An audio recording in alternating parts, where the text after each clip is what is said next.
خبر فخر نیوز پر سلوگن کے حوالے سے آج کی بڑی خبر بیورو چیف اعجاز احمد طاہر روان سے۔ ایک محتاط اندازے کے مطابق اس وقت پاکستان کے اندر نشہ اور منشیات کے عادی افراد کی 80 لاکھ سے تجاوز کر گئی اور اس میں بڑی تیزی کے ساتھ اضافہ بھی ہو رہا ہے۔ اقوام متحدہ کے ادارہ ڈرگ اینڈ کرائم آفس کے مطابق پاکستان میں 1 کروڑ افراد مستقل بنیادوں پر نشے کے عادی ہو چکے ہیں۔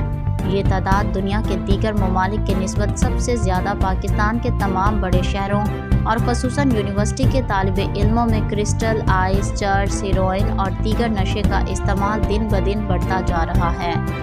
پاکستان میں مبتلا افراد کی تعداد میں اس سے کہیں زیادہ ہے۔ اس وقت سب سے زیادہ چرس کا نشہ کرنے والے افراد کی ہے۔ پاکستان میں نشہ کرنے والوں کی تعداد میں 15 سال سے 64 سال تک کی عمر کے درمیان ہے۔ نشہ کرنے والوں کی سب سے بڑی اور زیادہ تعداد صوبہ پنجاب میں ہے۔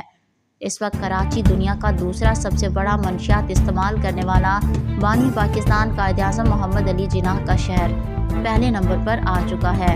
منشیات کا استعمال شروع کرنے کی عمر 18 سال سے شروع ہو جاتی ہے۔